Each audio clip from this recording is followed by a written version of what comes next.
అదే నమస్తే BTV voice for the political ఛానల్కు స్వాగతం. బండి సంజయ్ కుమారుడు భగీరథ్ అరెస్ట్ తెలంగాణ రాజకీయాల్లో ఇప్పుడు ఇదే హాట్ టాపిక్. కానీ ఈ కేసుపై ఇప్పుడు బీజేపీ ఎమ్మెల్యే చేసిన కామెంట్స్ మరింత సంచలనంగా మారాయి. ఆర్మూర్ ఎమ్మెల్యే పైడి రాకేష్ రెడ్డి మాట్లాడుతూ ఇది పూర్తిగా రెండు కుటుంబాల మధ్య జరిగిన గొడవని చెప్పడం ఇప్పుడు చర్చనీయాంశమైంది.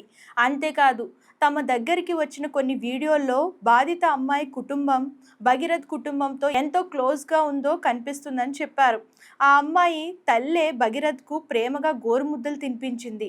ఆ అమ్మాయే స్వయంగా భగీరథ్ను కారులో తీసుకెళ్ళింది అంటూ చేసిన వ్యాఖ్యలు ఇప్పుడు సోషల్ మీడియాలో వైరల్ అవుతున్నాయి. ఇంకా షాకింగ్ విషయం ఏంటంటే ఈ రెండు కుటుంబాలు కలిసి శ్రీశైలం, అరుణాచలం వంటి తీర్థయాత్రలకు కూడా వెళ్ళాయని ఎమ్మెల్యే వెల్లడించారు. చిన్నప్పటి నుంచి బావమర్దల్లా కలిసి పెరిగిన వాళ్ళు ఇప్పుడు ఇలా కోర్టుల వరకు రావడం బాధాకరమని అన్నారు. అలాగే రాజకీయ నాయకుల కుటుంబాలకు ఇది ఒక గుణపాఠం కావాలి అంటూ కీలక వ్యాఖ్యలు చేశారు. ఈ సమస్యను చివరికి రెండు కుటుంబాలే కూర్చుని పరిష్కరించుకుంటాయని ఎమ్మెల్యే చెప్పడం ఇప్పుడు కొత్త చర్చకు దారితీస్తుంది.